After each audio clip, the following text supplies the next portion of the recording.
Rajinikanth versus Vijay இவங்க 2 பேருக்குமான சண்டை அப்படிங்கிறது சினிமாவை தாண்டி இப்போ அரசியல் களத்துலேயும் ரொம்ப தீவிரமாயிடும்னு நினைக்கிறேன். ஏன்னா 2 ஃபேன்ஸும் வந்து அடிச்சுக்க போகிறாங்க. அதுதான் வந்து நடக்க போகுது இனி வரும் காலங்களில். ஸோ அந்தளவுக்கு டிவிகே தொண்டர்களை இந்த விஷயம் அப்படிங்கிறது கொந்தளிப்பு அடைய வச்சிருக்கு அப்படின்னே சொல்லலாம்.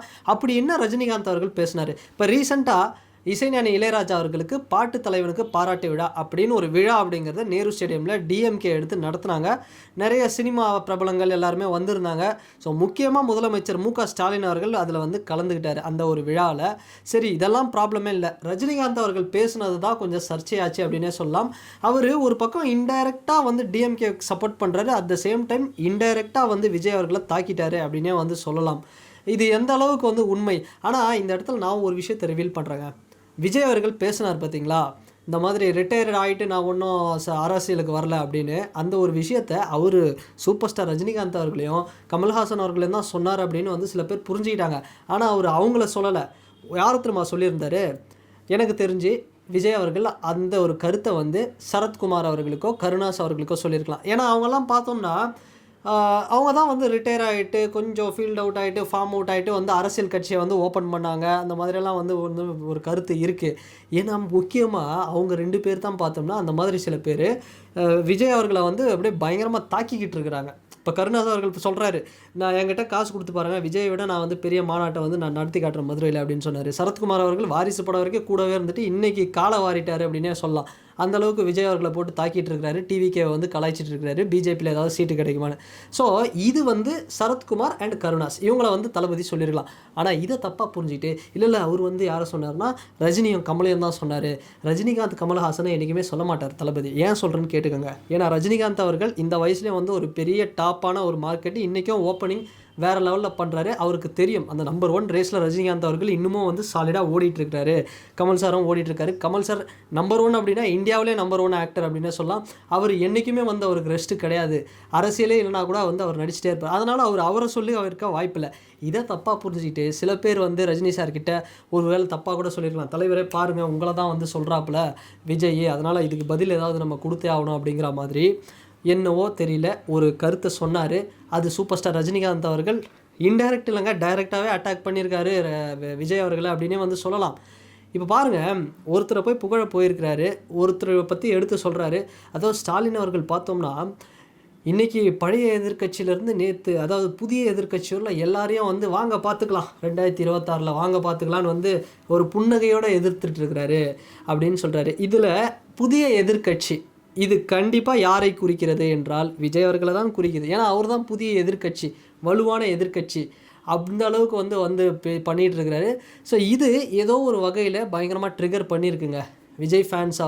விஜய் சாரோட ஃபேன்ஸையும் அவரோட தொண்டர்களையும் வந்து பெரிய லெவலில் ட்ரிகர் பண்ணியிருக்கு. இதுக்கான அந்த ரியாக்ஷன் அப்படிங்கிறது ஒரு ரிப்ளை அப்படிங்கிறது ஒரு மிகப்பெரிய மோதலை வந்து ஏற்படுத்த போகுது. நான் என்ன சொல்கிறேன்னா, நீங்கள் பேசுகிறதுன்னு முடிவாயிடுச்சு. சூப்பர் ஸ்டார் ரஜினிகாந்த் அவர்கள் இது பேசுவாருன்னு நான் எதிர்பார்த்தது தான். எப்போ எதிர்பார்த்தேன் அப்படின்னா, நான் வந்து ஒரு 2026 எலெக்ஷனுக்கு முன்னாடி ஓகே சப்போஸ் இது மாதிரி டிஎம்கேவுக்கு அவர் இன்டெரக்டாக ஒரு சப்போர்ட் பண்ணலாம் அப்படின்னு நான் எதிர்பார்த்தேன். ஏன்னா 30 வருஷத்துக்கு முன்னாடி 1996 தலைவர் டிஎம்கேக்கு சப்போர்ட் பண்ணவர் தானே, இல்லைன்னு சொல்ல முடியாது. ஏன்னா அப்போவே சப்போர்ட் பண்ணியிருக்காருல, டைரெக்டாக சப்போர்ட் பண்ணியிருக்காருல.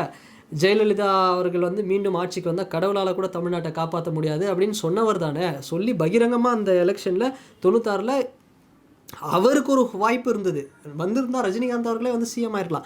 அதையும் வேணான்னு சொல்லிட்டு டிஎம்கேவுக்கு சப்போர்ட் பண்ணவர். டிஎம்கே கூட எப்பவுமே எல்லா காலத்திலும் ஒரு நெருக்கம் காட்டக்கூடியவர். சன் பிக்சர்ஸில் வந்து படம் பண்ணுறாரு, எல்லாமே பண்ணுறாரு. தலைவர் அன்பு தலைவர் தான், பாச தலைவர் தான். நான் இல்லைன்னு சொல்ல, எங்களுக்கெல்லாம் எல்லாருக்குமே ரொம்ப பிடிக்கும். ஆனால் இப்படி ஒரு கருத்தை நீங்கள் சொல்கிறதுக்கு டைரெக்டாகவே சொல்லியிருக்கலாம். நேற்று கட்சி வந்த விஜய், புதிய எதிர்கட்சியாக இருக்கிற விஜயை கூட அவர் வந்து எதிர்க்கிறாரு அப்படின்னு சொல்லியிருக்கலாம். ஏன் நீங்கள் ஓப்பனாக வந்து நீங்கள் ஆல்ரெடி டிஎம்கேக்கு சப்போர்ட் பண்ணவர் தானே, நீங்கள் ஓப்பனாக வந்து 2026 கூட வந்து டிஎம்கேக்கு சப்போர்ட் பண்ணுங்கள், யார் வேணான்னு சொல்கிறேன். ஆனால் ஒரு தேவையில்லாமல் இந்த மாதிரி ஒரு கருத்தை முன்வைக்கிறதுக்கு தலைவருக்கு எனக்கு தெரிஞ்சு தலைவர் மேலே வந்து இன்னமும் நான் ஓப்பனாக சொல்கிறேங்க, இன்னமும் தலைவரோட படத்தை விரும்பி பார்க்கிறார்கள் விஜய் ரசிகர்கள். இதுதான் உண்மை. ஸோ அப்படிப்பட்ட ஒரு தலைவர் மேலே அன்பு வைத்திருக்கும் பொழுது யாரோ ஒரு சிலரை வந்து புகழ்ந்து பேசணுன்றதுக்காக அதில் போயிட்டு தலைவர் வந்து ஒரு பகடைக்காயாக மாட்டிக்கொள்ள வேணாம் அப்படிங்கிறது அது ரொம்ப அப்படி இருந்தால் நல்லாயிருக்கும். ஏன்னா இது ஆல்ரெடி வந்து இந்த தூத்துக்குடி ப்ரொட்டஸ்ட்டில் ஒன்ஸ் அப்பான டைமில் தலைவர் பேசின கருத்து உண்மையான கருத்து தான், நல்ல கருத்து தான், அதை நான் வரவேற்கிறேன். பட் அவர் அப்படி பேசியிருந்த போது என்ன ஆச்சு அப்படின்னா, பேட்ட படம் அதுக்கப்புறம் வருது. காலா படம் அப்போவே வந்து காலாக்கெல்லாம் நிறைய இடத்துல காலியாக இருந்தது. காலா டைமில் தான் அவர் பேசினார். ஆனால் பேட்ட படம் வரும்பொழுது பார்த்தோம்னா பெரிய ரெஸ்பான்ஸே இல்லை தலைவருக்கு. அந்த பேட்ட படம் வரும்பொழுது படம் வந்த அப்போ ரெஸ்பான்ஸ் இருந்தது. ஆனால் அந்த டைமில் விஜய் ரசிகர்கள் தான் வந்து பேட்ட படத்துக்கு வந்து கூட நின்னாங்க, பெரிய அளவில் சப்போர்ட் பண்ணாங்க. ஆனால் பேட்ட டீசர் போடும்போது நான் செக்கச்சவந்த வானம் படம் பார்த்தேன் தேட்டரில், யாருமே கத்தலை. தலைவர்னால் அப்படி கத்துவாங்க, யாருமே ஒரு ரெஸ்பான்ஸ் பெருசாக இல்லை. அதுக்கு காரணம் தூத்துக்குடி இஷ்யூ. அதனால் தலைவர் பேசும்பொழுது சில விஷயங்கள் ஏற்புடையதாக இருக்குது, சில விஷயம் வந்து அவருக்கே அது வந்து ஒரு பின்னடைவை கொடுத்துருது. ஸோ அதுக்காக தான் இதை நான் சொல்கிறேன். அவர் வந்து பேசியிருக்க வேண்டாம் தான் நான் சொல்கிறேன். இந்த ஒரு விஷயத்தை எதுக்காக விஜய் இழுக்கணும்? அப்படி நீங்கள் டைரெக்டாக இழுக்கணும், டைரெக்டாக இது பண்ணால் டைரெக்டாக நீங்கள் சப்போர்ட் பண்ணிட்டு போங்க. நேற்று வந்த சின்ன பையன் விஜய் இது பண்ணுறாரா, நான் யாருன்னு காட்டுறேன், திமுகவுக்கு ஓட்டு போடுங்க எல்லாரும், திமுகவை ஜெயிக்க வைங்க 2026 சிறப்பாக பண்ணிகிட்ருக்கிறார் ஸ்டாலின், அப்படி கூட நீங்கள் சொல்லிட்டு போயிடுங்க. அதை விட்டுட்டு ஏன் தலைவர், நான் ஒன்று கேட்குறேன், நீங்கள் 96 வந்திருந்தால் நீங்கள் தான் வந்து சிஎம், சரிங்களா? உங்களுக்கு அப்படி ஒரு கூட்டம் இருந்தது, ஆனால் நீங்கள் வரல, டிஎம்கேவை ஜெயிக்க வச்சிட்டிங்க. சரி, உங்களுக்குன்னு ஒரு எல்லா விதமான மக்களும் இருந்தாங்க, அப்படி இருந்தும் நீங்கள் ஒரு கட்சிக்கு வந்து இது பண்ணிட்டீங்க. சரி, உங்களோட பிரச்சனை அந்த டைமில் வேறு, அதனால் நீங்கள் பண்ணீங்க, ஓகே, நான் இல்லைன்னு சொல்ல. அதுக்கப்புறம் ஒரு காலகட்டத்தில் பாபா டைமில் கூட உங்களுக்கு செம்ம மாசம் இருந்தது. சிவாஜி, எந்திரன், எல்லா டைம்லையும் நீங்கள் வருவீங்கன்னு ஒரு மிகப்பெரிய எதிர்பார்ப்பு இருந்தது. அப்போது வந்து எல்லாரும் உங்களுக்கு நேசித்து தான் இருந்தாங்க. ஏன் நீங்கள் வந்திருந்தால் விஜய் சாரே கூட உங்களுக்கு சப்போர்ட் பண்ணியிருப்பார் இறங்கி. சரி, அதையும் விட்டுட்டீங்க. அப்புறம் 2019 இந்த 2018 இந்த காலகட்டத்தில் வரேன்னு சொல்லிட்டு கடைசி டைமில் வராமல் விட்டீங்க.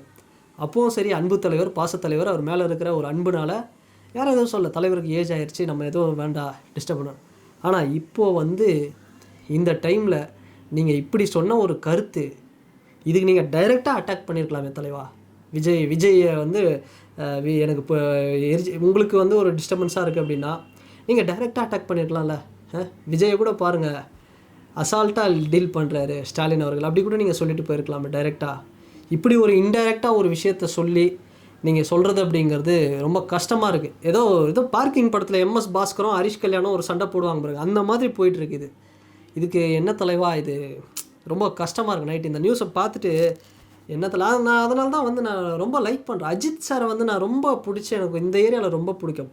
தலைவா, போட்டி நடிகர் தலைவா, அஜித் விஜய் 2 பேரும் இன்றைக்கும் பார்த்தோம்னா படம் ஸ்டார் டைரக்டர்ஸ் பெருசாக அமையல அஜித் சாருக்கு.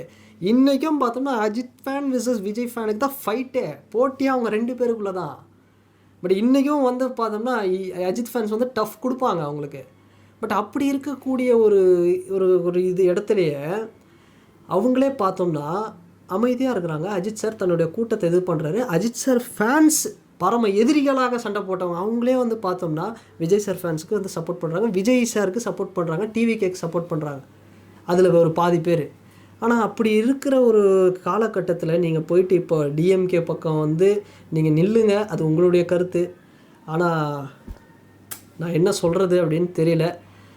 நல்ல தலைவர், அன்பு தலைவர் ரஜினிகாந்த் அவர்கள் மேலே என்றைக்குமே ஒரு மரியாதை, ஒரு அன்பு இருக்குது. ஆனால் தலைவர் இப்படி பேசுனது ரொம்ப வருத்தமாக இருக்குது. தளபதி விஜய் அவர்களை ஒரு மாற்றத்துக்காக மக்கள் எல்லாரும் வந்து ஒரு நம்பிக்கையாக வந்து இருக்கிற இந்த டைமில் விஜய் அவர்களை ஒரு இன்டைரக்டாக அட்டாக் பண்ணது ரொம்ப கஷ்டமாக இருக்குது அப்படின்னு தான் நான் சொல்லுவேன். ஸோ இதுதாங்க பேசினார் ரஜினிகாந்த் அவர்கள், தலைவர் சூப்பர் ஸ்டார் ரஜினிகாந்த் அவர்கள். ஸோ இந்த வீடியோ பற்றின உங்களுடைய கருத்துக்கள். ஆனால் இந்த சண்டை நிற்க போகிறதில்ல, நான் இப்போயே சொல்லிடுறேன், இந்த சண்டை நிற்க போகிறதில்ல, இது பெரிய லெவலில் போகும். அதுக்கு வந்து தலைவர் வந்து ஒரு எண்டு வச்சுருக்கலாம், பட் அவரே திரும்ப ஒரு ட்ரிகர் பண்ணி விட்டுட்டார் அப்படின்னு தான் நான் சொல்லுவேன். இதுக்கு நீங்கள் தான் ஒரு முற்றுப்புள்ளி வைக்கணும். ஸோ இனிமேலும் தெரியல என்ன நடக்க போகுது அப்படிங்கிறத. ஸோ தலைவர் இப்படி பண்ணுவார் நான் நினச்சி கூட பார்க்கல. ஸோ பார்க்கலாம், எனிவே அது அவரோட கருத்து. ஸோ பார்க்கலாம் என்ன நடக்குது அப்படின்னு. அண்ட் இந்த வீடியோ பற்றின உங்களோட கருத்துக்கள் என்ன அப்படிங்கிறது இந்த கமெண்ட் செக்ஷனில் மறக்காமல் பதிவிடுங்க. அண்ட் வேறு ஒரு வீடியோவில் வேறு ஒரு கான்டென்ட்டில் நான் உங்களை பார்க்குறேன். பாய்.